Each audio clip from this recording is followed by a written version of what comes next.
É verdade. Tenho sido e sou nervoso, muito nervoso, terrivelmente nervoso. Mas por que ireis dizer que sou louco? A enfermidade me aguçou os sentidos, não os destruiu, não os entorpeceu. Era penetrante, acima de tudo, o sentido da audição. Eu ouvia todas as coisas, no céu e na terra. Muitas coisas do inferno ouvia. Como então sou louco? Prestai atenção e observai quão lucidamente, quão calmamente vos posso contar toda a história. É impossível dizer como a ideia me penetrou primeiro no cérebro. Uma vez concebida, porém, ela me perseguiu dia e noite. Não havia motivo, não havia cólera. Eu gostava do velho. Ele nunca me fizera mal, nunca me insultara.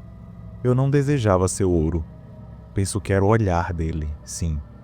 Um de seus olhos se parecia com o de um abutre, um olho de cor azul pálida, que sofria de catarata. Meu sangue se enregelava sempre que ele caía sobre mim, e assim, pouco a pouco, bem lentamente, fui me decidindo a tirar a vida do velho e assim libertar-me daquele olho para sempre. Ora, aí é que estava o problema. Imaginais que sou louco.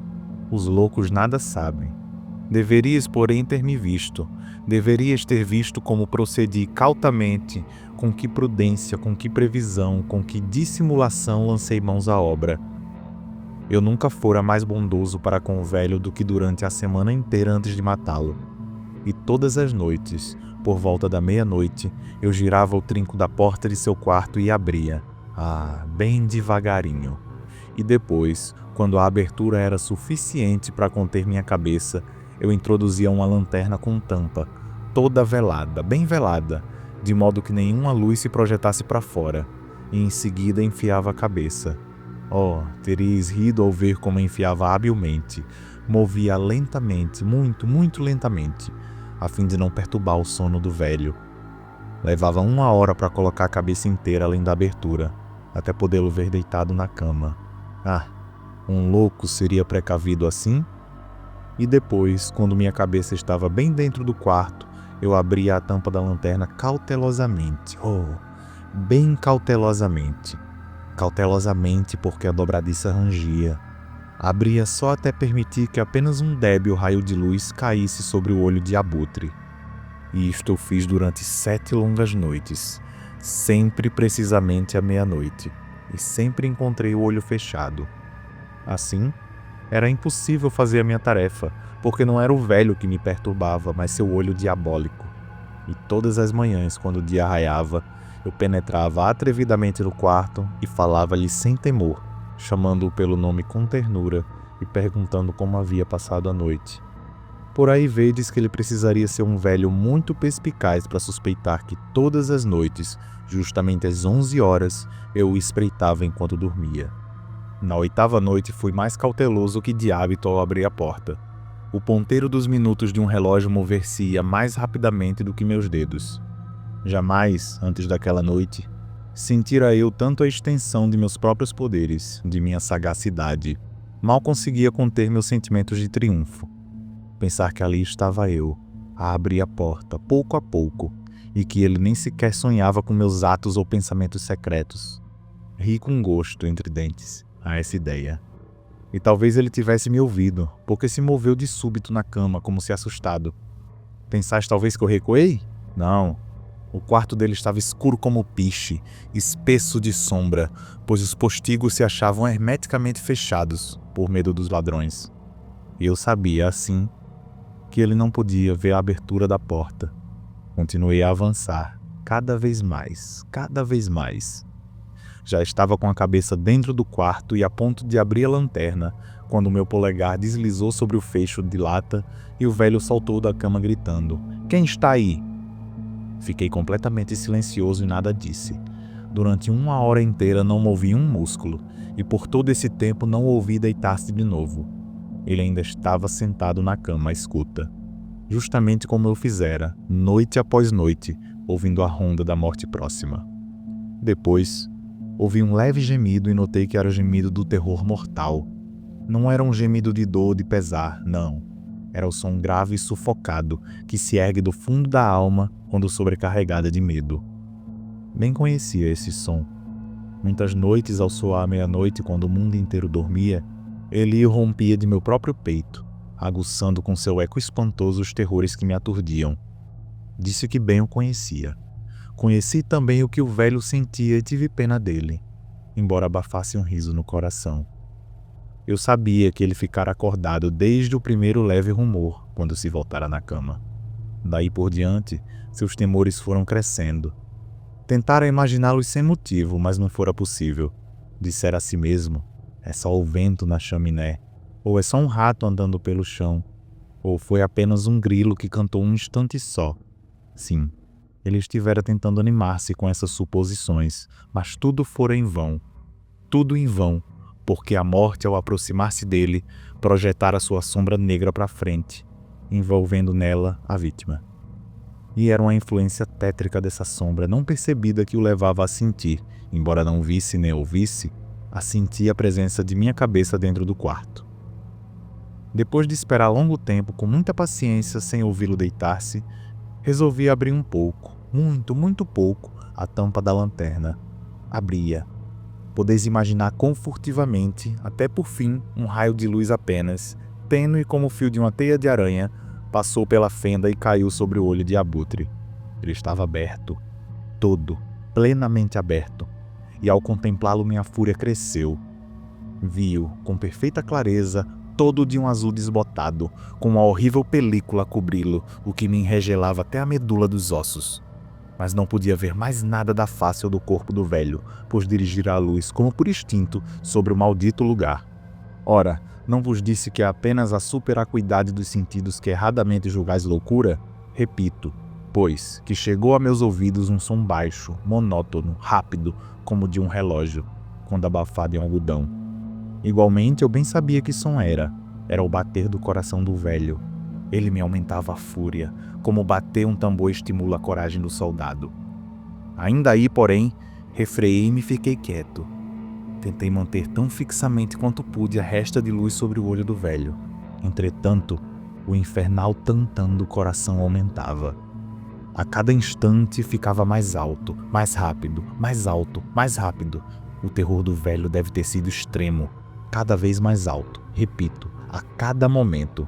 Prestai-me bem atenção. Disse-vos que sou nervoso. Sou. E então, aquela hora morta da noite, tão estranho ruído excitou em mim um terror incontrolável. Contudo, por alguns minutos mais, dominei-me e fiquei quieto. Mas o bater era cada vez mais alto. Julguei que o coração ia arrebentar. E depois, nova angústia me aferrou. O rumor poderia ser ouvido por um vizinho. A hora do velho tinha chegado. Com um alto berro, escancarei a lanterna e pulei para dentro do quarto. Ele guinchou mais uma vez só. Num instante, arrastei-o para o soalho e virei a pesada cama sobre ele. Então sorri alegremente por ver a façanha realizada.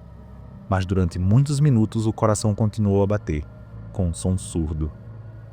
Isso, porém, não me vexava. Não seria ouvido através da parede, afinal cessou. O velho estava morto.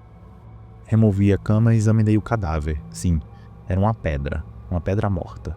Coloquei a minha mão sobre o coração e ali a mantive durante muitos minutos. Não havia pulsação. Estava petrificado. Seu olho não mais me perturbaria. Se ainda pensais que sou louco, não mais o pensareis, quando eu descrever as sábias precauções que tomei para ocultar o cadáver. A imite avançava e eu trabalhava apressadamente, porém em silêncio. Em primeiro lugar, esquartejei o corpo. Cortei-lhe a cabeça, os braços, as pernas. Arranquei depois 3 pranchas do soalho do quarto e coloquei tudo entre os vãos. Depois recoloquei as tábuas com tamanha habilidade e perfeição que nenhum olhar humano, nem mesmo dele, poderia distinguir qualquer coisa suspeita. Não havia nada a lavar, nem mancha de espécie alguma nem marca de sangue. Fora demasiado prudente ao evitá-las. Uma tina tinha recolhido tudo. Terminadas todas essas tarefas, já eram 4 horas, mas ainda estava escuro, como se fosse meia-noite. Quando o sino soou a hora, bateram à porta da rua. Desci a abri-la de coração ligeiro, pois que tinha eu agora a temer? Entraram 3 homens que se apresentaram com perfeita mansidão como soldados de polícia. Fora ouvido um grito por um vizinho durante a noite. Despertara-se a suspeita de um crime. Tinha-se formulado uma denúncia à polícia e eles, soldados, tinham sido mandados para investigar. Sorri, pois que tinha eu a temer? Dei as boas-vindas aos cavalheiros. O grito, disse eu, fora meu mesmo, em sonhos. O velho, relatei, estava ausente no interior. Levei meus visitantes a percorrer toda a casa, pedi-lhes que dessem busca completa. Conduzi-os, afinal, ao quarto dele. Mostrei-lhe suas riquezas em segurança, intactas. No entusiasmo de minha confiança, trouxe cadeiras para o quarto e mostrei desejos de que ficassem ali, para descansar de suas fadigas, enquanto eu mesmo, na desenfreada audácia de meu perfeito triunfo, colocava minha própria cadeira precisamente sobre o lugar onde repousava o cadáver da vítima. Os soldados ficaram satisfeitos. Minhas maneiras os haviam convencido. Sentia-me singularmente à vontade. Sentaram-se enquanto eu respondia cordialmente, conversaram coisas familiares. Mas dentro em pouco, senti que ia empalidecendo e desejei que eles se retirassem. Minha cabeça doía e parecia-me ouvir zumbidos nos ouvidos. Eles, porém, continuavam sentados e continuavam a conversar. O zumbido tornou-se mais distinto. Continuou e tornou-se ainda mais distinto. Eu falava com mais desenfreio, para anobinar a sensação. Ela, porém, continuava e aumentava sua perceptibilidade, até que, afinal, descobri que o barulho não era dentro dos meus ouvidos. É claro, então, que a minha palidez aumentou bastante, mas eu falava ainda mais fluente e num tom de voz muito elevada. Não obstante, o som se avolumava. E que podia eu fazer? Era um som grave, monótono, rápido, muito semelhante ao de um relógio envolto em algodão. Respirava com dificuldade. E os soldados não os ouviram. Falei mais depressa ainda, com mais veemência, mas o som aumentava constantemente. Levantei-me e fiz perguntas a respeito de ninharias, num tom bastante elevado e com violenta gesticulação, mas o som constante aumentava. Por que não se iam eles embora? Andava pelo quarto acima e abaixo, com largas e pesadas passadas, como se excitado até a fúria pela vigilância dos homens. Mas o som aumentava constantemente. Oh Deus, que poderia eu fazer? Espumei, enraiveci-me, praguejei, fiz girar a cadeira sobre a qual estivera sentado e arrastei-a sobre as tábuas, mas o barulho se elevava acima de tudo e continuamente aumentava. Tornou-se mais alto, mais alto, mais alto. E os homens continuavam ainda a passear, satisfeitos, e sorriam. Seria possível que eles não ouvissem, Deus Todo-Poderoso? Não, não. Eles suspeitavam, eles sabiam, estavam zombando do meu terror. Isto pensava eu e ainda penso. Outra qualquer coisa, porém, era melhor que essa agonia. Qualquer coisa era mais tolerável que essa irrisão. Não podia suportar por mais tempo aqueles sorrisos hipócritas. Sentia que deveria gritar ou morrer. E agora, de novo, escutai. Mais alto, mais alto, mais alto, mais alto. Vilões!